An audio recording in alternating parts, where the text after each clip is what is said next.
우리 시편 128편 말씀입니다. 짧으니까 우리 함께 한 목소리로 같이 봉독하도록 하겠습니다. 시편 128편 함께 봉독합니다.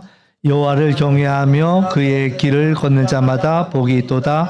내가 내 손이 수고한 대로 먹을 것이라. 내가 복되고 형통하리로다.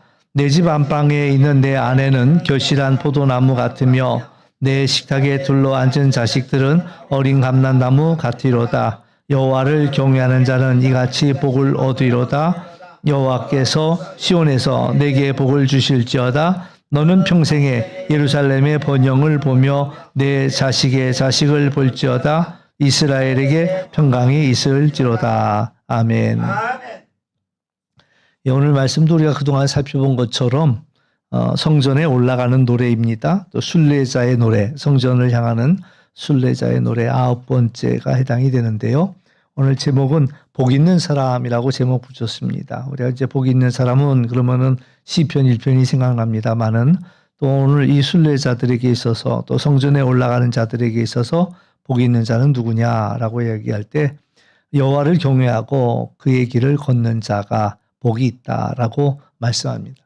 아마 이제 우리 모두에게 한 가지 소원을 들어주겠다고 얘기해 보라고 한다면 여러분 무엇을 한 가지를 얘기할 수 있을까요? 저라도 로또에 당첨되게 그것을 구하지 않을까. 많은 사람들이 정말 물질이 가장 좋은 걸로 선물로 또 더군다나 오늘을 살아가는 우리 모두에게 있어서는 물질도 필요하고 또 이왕이면 많은 것이 있었으면 참 좋겠다 이런 생각을 해요. 안 그런 분이 계시면 또 존경스러운 거고. 근데 쉽지 않죠. 물질의 유혹을 뿌리친다는 게 쉽지가 않습니다. 물질이라는 것, 특히 우리 사람이 그래요. 사람이 만족할 줄을 몰라요.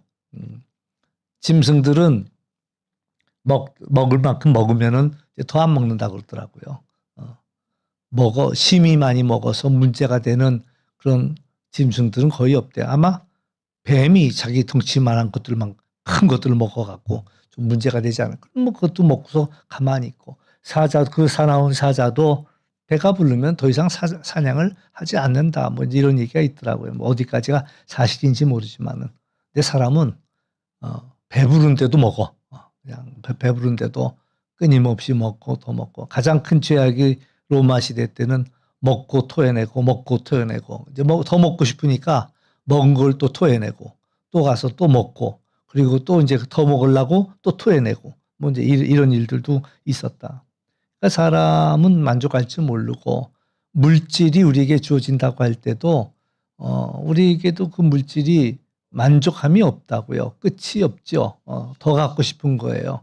지난번에도 어느 집에 이제 어머니가 돌아가셔서 아들하고 딸이 있는데 그 유산을 나누자고 그러더라고요. 근데 이제 딸은 좋은 데로 시집 가가지고요 잘 살아요. 아들은 뭐 하는 일도 없고 그냥 지금 살고 있는 집 그리고 거기 나오는 전세돈, 월세돈 그거 받았고 살고 있는데 어머니가 돌아가시니까 그 집도 반 나누자는 거야. 그 집도 반 나누. 그러니까 이제 뭐 그냥 남들 생각에는 아유 자기는 잘 사니까 그냥 그거는 남동생 그냥 가지라고 그냥 그거 갖고 살라고 할 만도 한데 절대 그렇지 않더라고요.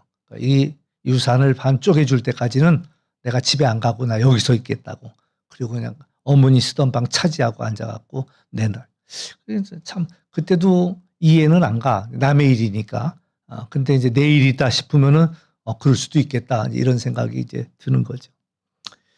근데 이제 문제는 아무튼 아무리 많이 가진다고 해도 우리가 만족하지 못한다. 그게 문제예요. 그게 어느 정도에서 우리가 만족할 줄 아는 그런 것들이 필요한데 그래서 오늘 이제 우리에게 주는 이야기가 뭐냐면 하나님을 경외하는 일이죠. 하나님을 경외할 때에 우리가 욕심에 휘둘리지 아니하고 절제할 수 있고 우리의 삶을 통제할 수 있다. 하나님이 우리의 절대 주권자가 되실 때에 우리는 하나님의 말씀에 순종만 하면 되니까 그러니까 우리는 어쩌면 정도의 길을 걸을 수가 있다라는 그런 이야기입니다. 그래서 복이 있는 사람은 누구냐라고 이야기할 때 하나님을 이제 인정하는 거죠. 하나님을 나의 모든 그 주인으로 고백할 줄 아는 겁니다. 그다음에 또 우리 개인의 삶을 나는 부족한 자이고 연약한 자이고 그걸 인정하는 것이 하나님을 경외하는 일이다라고 이야기할 수가 있겠고요. 또 중요한 것은 오늘 말씀해 보면 두 가지를 얘기합니다. 여호와를 경외하고 그 길을 걷는 자마다 그 길을 그러니까 우리가 믿는 대로 여기서 길은 뭐 예수님께서도 내가 길이요 진리요 생명이다 이랬는데 길이라는 것 또 우리가 살아가는 방법이라는 것 뭐 이런 것들 우리의 율법도 되는 거죠. 우리에게 주어진 계명 그 계명을 지키는 것이 복이 있다라는 이야기를 해주고 있습니다. 그러니까 우리가 욕심에 끌려 살면은 끝이 없지만 우리가 하나님을 믿으면 거기에서 우리가 우리를 하나님의 뜻에 맞추어서 절제할 수 있다. 2절에 보면 이제 하나님은 이제 누가 복이 있는 사람이냐 그럴 때에 2절 말씀을 보면 우리 함께 2절 함께 봉독해 볼까요? 시작. 내가 내 손이 수고한 대로 먹을 것이라 내가 복되고 형통하리로다. 아멘. 근데 사람이요, 일하는 게 복일까요? 놀고 먹는 게 복일까요? 많은 사람들이 이왕이면 놀고 먹었으면 좋겠다. 그게 이제 많은 사람들의 생각 아니겠습니까? 그냥 놀고 먹는 게 더 좋지라는 생각을 하기 쉬운데 사실 놀고 먹는 게 그게 복은 아니에요. 복은 아니야. 그러니까 이제 놀고 먹다 보면은 결국에는 악을 행할 수밖에 없고 죄를 범할 수밖에 없고 그리고 삶의 어떤 의미 이런 것들을 발견하지 못합니다. 반대로 일하는 것이 복이 있다라는 이야기죠. 내가 뭔가를 할 것이 있다, 뭔가 할 것이 있다라는 게 가장 큰 복이다. 또 일할 수 있다라는 것이 복입니다. 일할 수 있다. 근데 건강하니까 일을 할 수 있겠죠? 건강이 허락하지 못한다면 일을 할 수가 없습니다. 또 할 일이 있다라는 것도 복입니다. 내가 할 수 있는 일이 있다. 내가 할 일이 있다라는 것도 복이고 내가 인생을 살면서 내가 해야 할 일을 찾았다라는 것은 그냥 큰 복이라 그렇게 이야기할 수 있을 것 같습니다. 그래서 오늘 말씀처럼 내 손이 수고한 대로 먹는 것, 그러니까 우리가 수고한 만큼 거둬들이는 것, 그게 복이에요. 수고한 것만큼도 못 거둬들이는 세상에 지금 우리는 살고 있습니다. 요즘 세상은 그래요. 수고한 것만큼도 거둬들이기 어려운 세상 속에 살고 있어요. 근데 또 반대로 수고한 것보다 엄청나게 많은 것들을 우리가 얻게 된다면 또 그것도 사실은 복은 아니란 얘기예요. 그래서 딱 일한 만큼 우리가 거둬들일 수 있다면 그게 가장 복이다. 그래서 성경에서 말하는 일용할 양식입니다. 일용할 양식. 내게 필요한 그것이 있다면 그게 복이라는 거죠. 항상 문제는 남아 도는 것들이 문제가 됩니다. 힘이 남아 돌 때 문제가 되고 시간이 남아 돌 때가 문제가 되고 물질이 남아 돌 때가 문제가 되고 그러니까 내게 있는 것들이 내게 필요한 만큼만 있는 게 그게 복이라는 사실들을 우리가 기억할 필요가 있겠고요. 물론 내게 필요한 만큼 그게 내 그릇이 커지면 그것도 이제 일용할 양식도 커지는 거가 되겠죠. 커지게 되겠죠. 그러니까 자기가 다스릴 수 있는, 통제할 수 있는 만큼의 물질이면 복이다라고 이야기할 수 있죠. 뭐 꼬마 아이들한테는 뭐 하루 용돈이 얼마면 좋을까요? 뭐 이제 그 아이가 적당히 쓸 수 있을 만큼이면 좋겠죠. 또 우리에게 쓸 만큼만 있는 게 그게 복이야. 항상 남으면 그게 문제가 되고 또 문제는 이제 그 남는 것들을 우리가 잘 다스릴 수 있다면 이제 오는 주일날 또 설교가 그 어리석은 부자의 이야기가 나옵니다. 막 농사를 지었는데 많은 것들을 수확하게 되고 가지고 있는 창고 갖고는 해결이 안 돼서 더 큰 창고도 짓고 내 영혼아 먹고 마시고 놀자 먼저 이런 이야기를. 근데 이제 하나님께서는 그를 향하여서 너는 참 어리석은 자다라는 이야기를 해요. 그러면서 그 많은 것들, 오늘 밤에 내가 너의 생명을 취할 텐데 그 많은 것이 누구의 것이 되겠느냐, 이제 이런 질문을 던지지요. 그러니까 하나님께서 그에게 많은 것들을 주셨다라는 것은 그러니까 하나님에 대하여 부여하지 못한 자, 그를 어리석다고 한 이유는 네가 많은 것을 가지고는 있었지만 하나님에 대하여서는 부여하지 못했다. 그래서 어리석은 자라 이러니. 그러니까 다시 말해서 그 말은 이제 오늘 이야기랑도 연결해서 우리에게 많은 것들이 있다고 한다면 그것을 가지고 하나님 앞에 부요한 삶을 살아갈 필요가 있다라는 거. 하나님이 기뻐하시는 일들을 할 수 있는. 하나님께서 기회를 준 거거든요. 그 애가 일할 수 있는 기회를 준 거예요. 내가 필요한 것, 내게 필요한 것 쓰고도 그리고 나서도 다른 사람들을 섬길 수 있고 하나님의 뜻대로 그것들을 쓸 수 있는, 나누고 베풀 수 있는 그런 기회를 하나님이 주었는데도 불구하고 그이는 그 모든 것들을 쓸 줄 모르는 거죠. 그냥 자기만 움켜쥐고 있는 거죠. 정말 필요한 곳에 하나님이 나누길 원해서 주었는데 그러나 그는 자기만 알고 그걸 움켜잡고 있다 보니까 그가 어리석다라고 이야기하는 거예요. 그러니까 오늘 우리가 이 수고하고 애쓴 것 필요한 만큼 우리가 갖고 그리고 나서 또 하나님의 뜻을 물으면서 사용하는 그것이 우리에게 필요하다. 미국의 유명한 심리학자 메슬로우가 있습니다. 사람에겐 욕구가 있다. 5가지 욕구가 있습니다. 첫 번째 욕구는 생존의 욕구입니다. 그러니까 가장 기본 욕망, 배고픈 식욕의 문제부터 성욕의 문제부터 이런 살아남기 위해서 생존하기 위해서 가지고 있는 생존의 본능의 욕구. 그게 첫 번째. 근데 이제 그게 해결이 되면 이제 두 번째 욕구는 뭐냐면 좀 안전하게 살고 싶은 욕구입니다. 안전하게. 처음에는 먹고 살기 위해서 무슨 일이라도 다 합니다. 근데 이제 그것이 해결이 되면 어느 정도 해결이 되면 이제 좀 안전하게 살고 싶거든요. 그러니까 처음에는 그냥 유기농이면 어떻습니까? 그냥 많이만 주면 그게 좋은 거야. 근데 이제 안전의 욕구가 이제 생기고 난 다음부터는 그래도 먹거리가 믿을 만한 거, 안전한 거, 그래도 유기농이라는 거 이런 것들은 이제 찾는 안전의 욕구가. 그러니까 이제 어떤 일도 마찬가지죠. 첫 번째 단계는 돈을 벌기 위해서 위험한 일도 자처합니다. 돈만 많이 준다면 내가 얼마든지 위험 부담이 되는 일도 해보겠다고 한다고. 그러나 이제 그 욕구가 해결이 되고 난 다음에는 이제부터는 안전한 일을 하고 싶은 거야. 좀 덜 벌더라도 안전한 일을 하고 싶은 이제 안전의 욕구죠.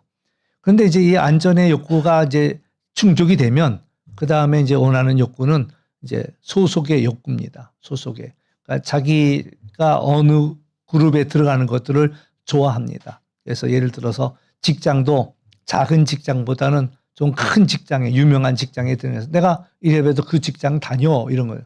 어떤 분들은 이제 저를 만나면 그래요. 목사님이라는 얘기를 듣고 나서는 나는 여의도 순복음교회 다니는데 이런다고. 그러니까 우리 교회가 더 크다 이거지. 그러니까 이제 어딘가에 소속이 돼 갖고 거기 소속감을 가지고서 이제 그걸 자기를 이제 드러내고 싶어 하는. 그래서 이제 작은 직장보다는 큰 직장들을 선호하고 어디를 가더라도 그 큰 것이 꼭 자기의 모습인 것처럼 이런 어떤 소속의 욕구가 있고. 근데 이제 소속의 욕구가 충족이 되면 이제 그 다음에는 어떤 욕구가 있냐면 존중의 욕구가 있습니다. 내가 존중을 받고 싶은 거야. 그러니까 거기서 할 때 그래도 어떤 대표가 되고 싶은 거고 거기서 할 때 어떤 눈에 띄는 사람이 되고 싶은 거고 그래서 임원이 되려고 끊임없이 노력하고 이러면서 어떤 명함, 직함 이런 것들을 이제 중요하게 여기지요. 그리고 난 다음에 잘 다니던 직장을 하루아침에 그만두고 나와요. 그래서 아니 그 좋은 직장을 왜 버리고 나왔어? 이제 물어보면 내가 하고 싶은 게 있어서 그래.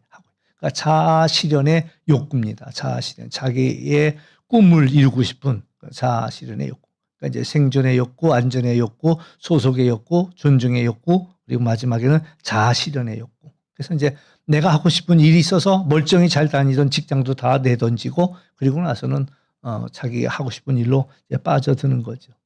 근데 이제 사람에게는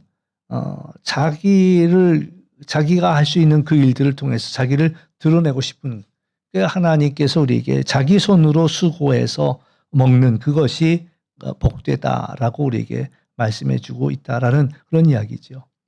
그다음에 이제 세 번째 3절에 보면은 너의 집의 안방에 있는 아내는 겨실한 포도나무 같고 내 식탁에 둘러앉은 자식들은 어린 감람나무 같다라는 이야기를 합니다.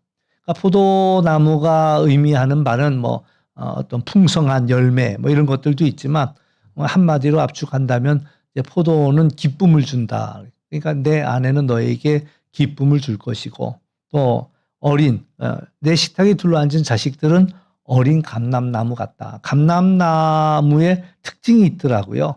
감람나무는 그 척박한 땅에서도 잘 자란대요. 척박한 땅에서도 잘 자라고, 또 오래 이 나무의 수령이 오래 간다는 거예요. 그러니까 심지어는 그 예루살렘 건너편의 겟세마네 동산에는 올리브 나무 중에 어떤 나무는 2000년이 된 나무도 있대. 2000년이 넘은 나무도 있대요.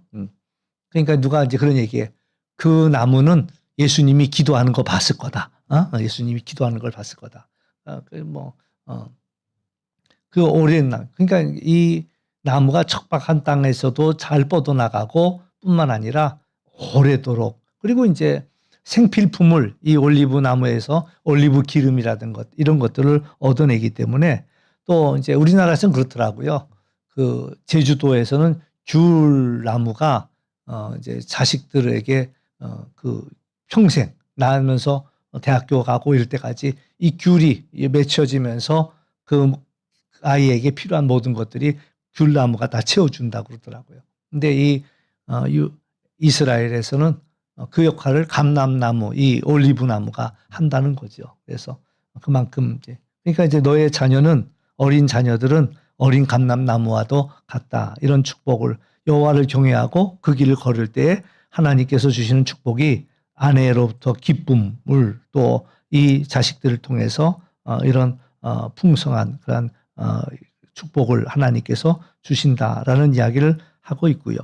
또 이제 5절 말씀을 보면 너의 여호와께서 시온에서 내게 복을 주실지어다 이렇게 이야기하면서, 너는 평생에 예루살렘의 번영을 볼 것이고 내 자식의 자식을 볼 것이고 이스라엘에게 평강이 있을 것이다 라고 이야기합니다. 그 얘기는 이제 하나님의 은혜와 복이 충만해서, 그래서 하나님께 시온이라는 건 하나님이 임재한 땅을 이야기할 수 있겠습니다. 하나님께서 너에게 복을 줄 것이고, 또한 너를 번성케 하실 것이고, 자식의 자식을 본다. 자식의 자식을 본다는 것도 역시 어쩌면 장수를 의미합니다. 자식의 그 자식을 본다. 또 요즘 같은 세상 속에서는 자녀를 얻기도 어려운데 그 자녀가 또 그 자녀를 얻어가는 그것을 보게 될 거다라는 이야기고, 그에게 평강을 주겠다라는 그런 이야기를 합니다. 그래서 아무튼 이런 복을 이야기하는데 누가 복을 받는가? 그러니까 여호와를 경외하는 사람, 더 나아가서 그 길을 걷는 사람, 그 믿음으로 그걸 살아내는 사람들이죠. 그 사람에게 하나님께서 이 복을 주신다라고 말씀하시고, 뿐만 아니라 이제 누가 이 복을 주는가라고 생각한다면 하나님이 이 복을 주시지요. 하나님이 이 복을 주십니다. 그러나 하나님뿐만 아니라 사실 우리가 아무리 생각하면 우리가 하나님의 복을 받을 만한 사람들은 아니지요. 왜 아니냐? 우리가 죄인 되었고 또 하나님 앞에 원수 되었고, 그러나 이제 예수님께서 우리의 죄를 지심으로 말미암아, 대신 지심으로 우리를 구원하심으로 말미암아서 우리가 이제 하나님을 경외할 수 없던 우리들이, 하나님의 그 말씀대로 살 수 없던 우리들에게 또 예수님께서 그런 기회를 우리에게 주셨다라는 것이지요. 그러니까 우리가 참 하나님은 우리에게 복을 주시기 원하시는데 예수님을 통해서 우리가 그와 같은 삶들을 살게 하셨다. 예수님의 그 삶이 또 우리에게 귀한 본을 보여주셨다라는 이야기고요. 뿐만 아니라 성령께서도 역사해 주시지요. 우리가 하나님을 따르고자 할 때 믿고 경외하고 또 하나님을 그 도를 따라 살고자 할 때 사실 우리는 연약해서 유혹 앞에서도 넘어지고 또 핍박 앞에서 시련 앞에서도 우리는 너무나 쉽게 넘어지는 그런 존재입니다. 근데 이제 내 힘으로는 할 수 없는 일들이죠, 사실은요.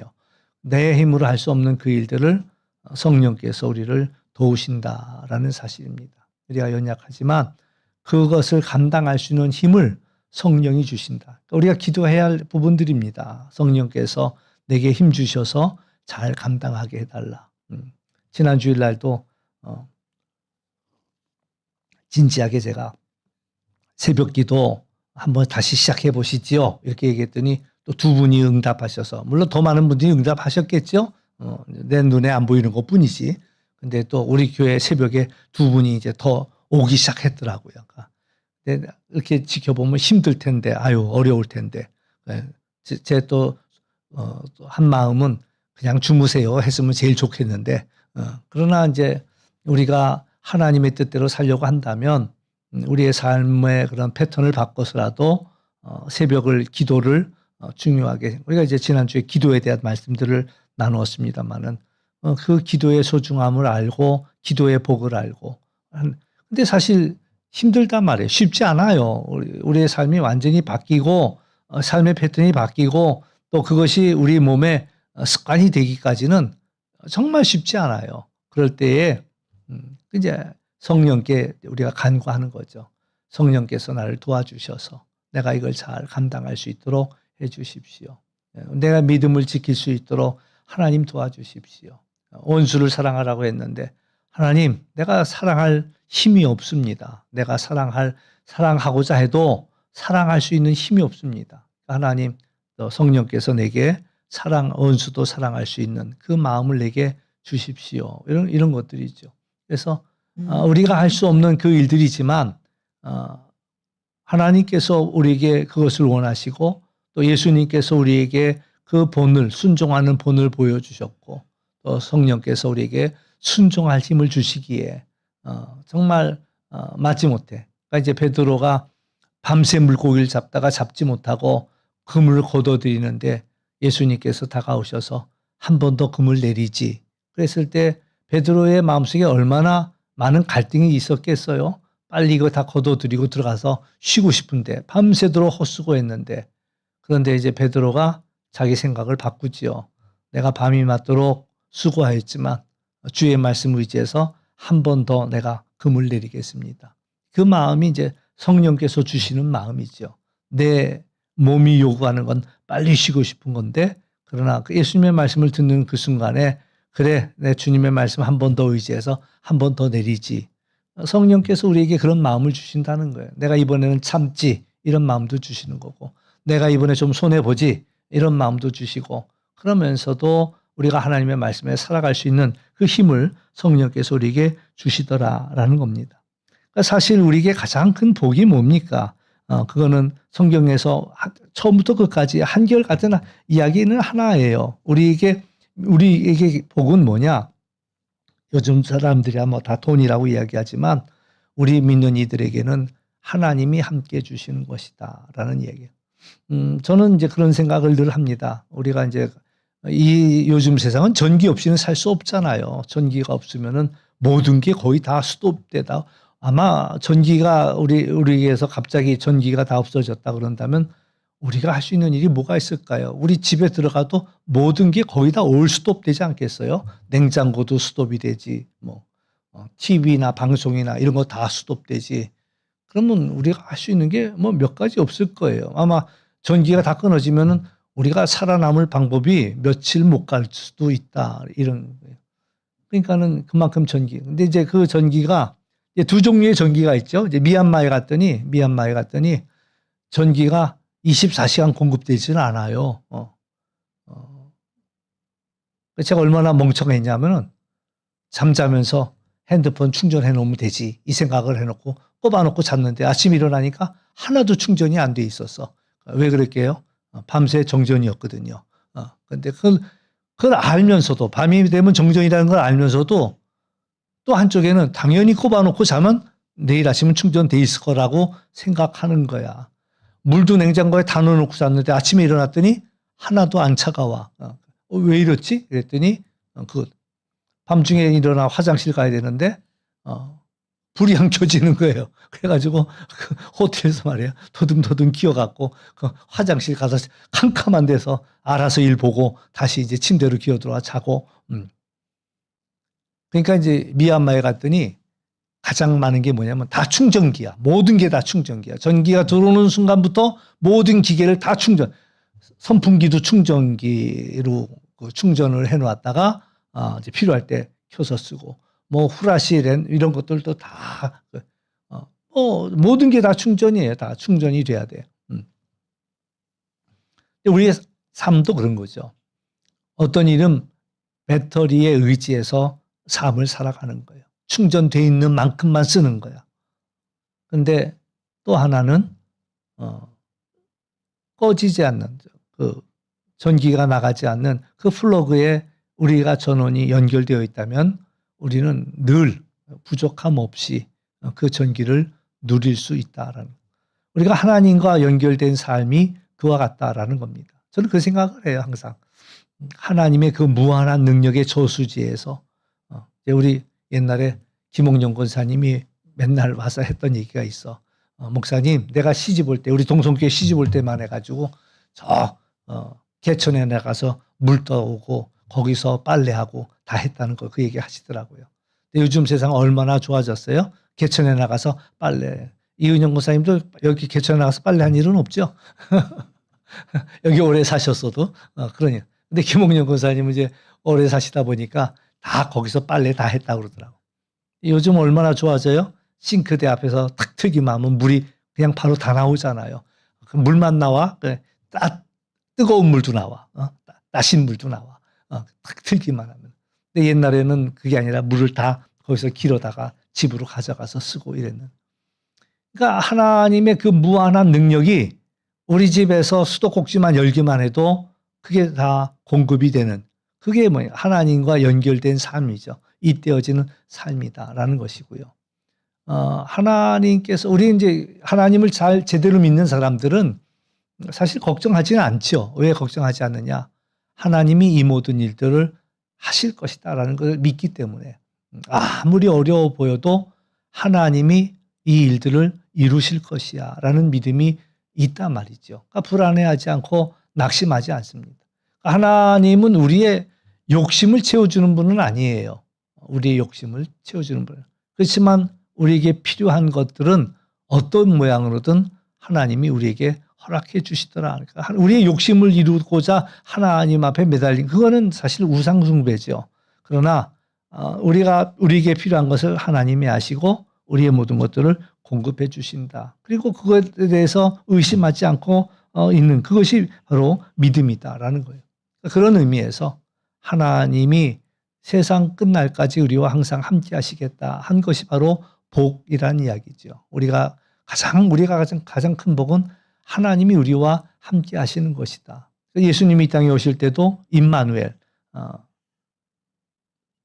여자가 잉태하여 아들을 낳을 것이고 그 이름을 임마누엘이라 하라. 임마누엘의 뜻은 하나님이 우리와 함께 하신다라는 얘기.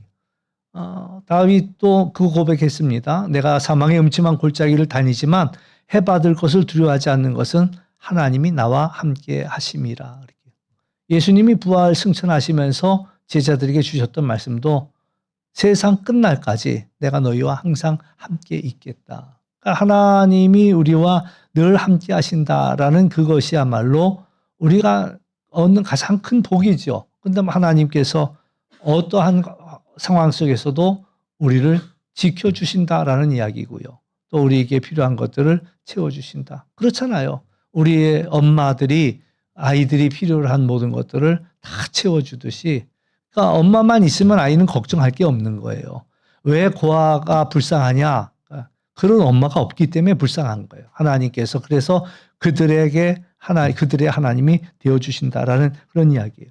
그러니까 오늘 우리가 복의 근원이신 하나님을 경외하고 그 길을 걷는 것, 그것이야말로 복 있는 자의 길이다라는 그런 이야기죠. 오늘 3절에 보면은 내 집 안방에 있는 내 아내는 결실한 포도나무 같으며 내 식탁에 둘러앉은 자식은 어린 감람나무 같다. 여기서 하나 눈여겨볼 수 있는 것은요. 내 식탁에 둘러앉은 그런 자녀들입니다. 자식들. 우리가 식탁에 둘러앉아서 함께 둘러앉을 수 있는 자녀들이 있다면 그게 복인 거예요. 요즘은 자녀들이 있어도 같이 둘러앉아서 밥 먹기가 참 어렵잖아요. 근데 가장 큰 왜 그건 쉽지 않습니다. 저희가 동성교회 왔을 때 두 집이 그렇더라고요. 두 집이 꼭 주일날 저녁이면은 온 가족이 한 식탁에 둘러앉더라고요. 그때만 해도 이해가 안 되는 거야, 그게. 주일날 저녁이면 만사를 지키고 집에 가야 된대. 왜 집에 가는데? 그랬더니, 오늘 가족이 다 모이는 시간이래요. 뭐 특별한 날이야? 그러니까, 아니, 특별한 날은 아니지만 우리 집은 일주일에 그래도 주일 저녁만큼은 모든 식구가 다 한 자리에 모여요. 이러더라고. 한번 빠질 수도 있지. 그랬더니, 절대 그렇지는 않다는 거야. 우리 가족들은.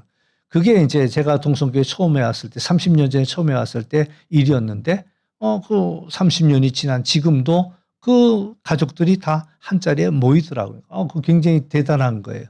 그러니까 사실 이제 우리가 이런 것들을 사실 우리의 전통으로 가질 필요가 있다. 뭐 각자 바쁜 거 인정. 그러나 주일 저녁만큼은 우리가 꼭 한 자리에 모이자라고 해서 한 자리에 모여서 그 식탁에 둘러앉아서 물론 먹고 마시기 위해 한 자리에 모이죠. 그러나 이걸 또 다른 의미로 생각할 수도 있습니다. 하나님을 예배하기 위해서 식구들이 한 식탁에 둘러앉는 거예요.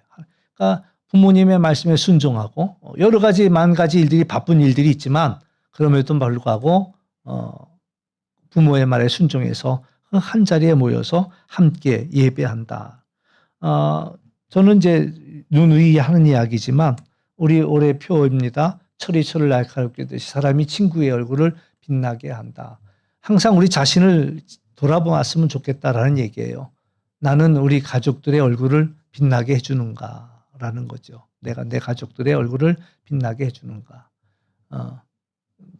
어느 목사님이 누구예요? 유기성 목사님이 그런 얘기를 하더라고요. 그분 얘기인지 아닌지는 모르겠는데 그분이 그런 얘기를 해요.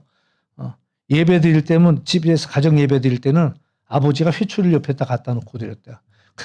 제대로 예배 안 드리면 너 정신 똑바로 차리고 말씀 들으라고. 너 제대로 찬송가 부르라고. 막 회초리 갖다 바닥 팍 때리면서 이게 과연 예배일까? 예배일까? 예배일까? 근데 이제 아버지의 심정에는 우리가 그래도 정성껏 예배하려고 그랬지요. 이렇게 얘기하려지는 모르겠으나 이제 몇몇 집들이 있더라고요. 지난번에도 어느 집이라고 얘기할 수는 없지만은 옛날에 교회 잘 다니셨는데 또 그 신앙 좀 회복해야 되지 않겠습니까? 그랬더니 단칼에 나오는 얘기가 우리 어머니가 얼마나 예배를 갖다 강요했는지 이제 절대로 예배드리고 싶지 않다는 거예요. 이제 그런 집들이 더러 있더라고요. 그러니까 이제 남들이 볼 때는 와, 저 집 믿음이 좋아. 어떻게 저 집은 엄마가 한마디 하면 온 식구가 탁 앉아갖고 다 예배드리네? 그게 잘 되는 줄 알았어요. 근데 어머니가 돌아가시자마자 우리는 이제 지금부터는 예배 안 드립니다. 완전 예배라면 학을 띱니다. 어떤 분도 그런 분이 계세요. 막 교회를 위해서라면 막 열심히 헌신봉사 다 하는 거야. 자기가 얻은 그러한 수입도 다 갖다 헌금도 하는 거야. 그러니까는 온 교회가 볼 때는 저 사람 믿음 좋네. 어떻게 저렇게 열심히 헌금해? 그랬는데 그 아들들은 나는 절대 교회 안 갑니다. 왜 교회를 안 가요? 했더니 우리 아버지가 교회에다 다 갖다 바쳐가지고 나는 교회 다닐 마음이 없다는 거야. 그러니까 이거는 뭔가가 잘못됐다라는 거죠. 사람들이 볼 때는 저 집은 참 날마다 가정 예배 드리니 정말 더없이 이상적인 가정이다라고 생각했는데 나머지 앉아있던 사람들의 마음은 어머니만 돌아가셔라. 그러면 절대로 나는 교회 안 다닐 거다. 아버지만 돌아가셔라. 그러면 나는 절대로 교회 안 다닐 거다. 이거 예배 시간에 앉아서 그걸 결단하고 있는 거야. 그걸 다짐하고 있는 거야. 빨리 돌아가시기만 해라. 우리는 안 다닐 거다. 오늘 우리의 식탁에 둘러앉아 있는 우리 자녀들에게 무엇을 줄 수 있을까? 하나님을 경외하고 또 그 길을 따르는 그것이 진정한 복이라는 것을 우리가 함께 있는 사람들에게 교회에서 또 속회에서 또 가정에서 그 일들을 우리가 할 수 있어야 되겠다라는 그런 이야기죠. 그러면서 선한 영향. 어떤 분은 성격이 굉장히 꼼꼼해요. 꼼꼼해요. 뭐 계획도 아주 뭐 일을 하나 뭘 한다 그러면 계획을 쫙 짜는 게 생각지도 못했고 상상지도 못했던 일들까지도 워낙 꼼꼼하게 챙기더라고요. 그게 좋잖아요. 이제 제가 볼 때는 굉장히 부러움과 존경의 대상이야. 어떻게 이렇게 꼼꼼할 수가 있어? 근데 식구들은 안 그렇게 생각해. 숨이 막힌대. 뭐 하나 하자면 좀 대충 하면 좋겠는데 뭐 이렇게 꼼꼼한지 숨이 막힌다는, 숨이 막힌다. 그래서 그게 다 좋은 게 아니구나. 다 좋은 게 아니구나. 이런 얘기 해도 되나 안 해도 되나 모르겠다. 한 번은 우리 아들내미가 다른 교회를 떡 갔다 오더니 그래. 아빠처럼 목회하면 안 되겠대. 아빠처럼 목회하면 안 되겠대. 그래요. 얼마나 황당해요. 예. 근데 한 2년이 지났어. 그러더니 2년 뒤에는 나한테 그래요. 그래도 아빠 목회가 차라리 낫다. 겪어보니까. 막 정신없이 행사도 하고 프로그램도 하고 막 이러는데 처음에는 그게 일을 하는 것 같았죠. 그게 일하는 것 같았어요. 근데 어느 순간 보니까 일하면서 일하는 사람들의 마음이 다치고 상처가 생기고 아픔이 생기고 하긴 해내는데 전혀 행복하지 아니하고 이런 것들이 이제 이런 문제들이 있더라고요. 오늘 우리가 우리의 삶 속에서 나와 함께 내 상에 둘러앉은 이 사람들이 하나님을 기뻐하는, 하나님을 섬기고 또 하나님의 뜻대로 사는 것을 기뻐하는 그것을 우리가 나눠주고 그게 복이라는 것을 나눌 수 있어야 되는데 분명히 복이거든요. 예배 잘 드리는 거 복입니다. 하나님을 위해 헌신하는 거 복입니다. 근데 그 복을 잘못 알려주면은 나는 절대 그렇게 안 살겠어. 그것만 매일같이 되새기고 결단하게 만들더라. 이런 이야기죠. 오늘 우리가 우리에게 무엇이 복인지를 알고 그 복을 누릴 수 있는 그런 우리가 되어질 때에 하나님께서 우리가 수고한 것만큼 먹을 수 있는 은혜도 베풀어 주시고 우리와 함께 있는 이들에게 기쁨이 되고 또한 그 어려운 가운데도 이 모든 것들을 누릴 수 있는 그런 하나님의 복을 주신다는 사실 기억하시면서 오늘도 여호와를 경외하고 그 길을 걷는 우리 모두가 될 수 있기를 주의 이름으로 축원합니다.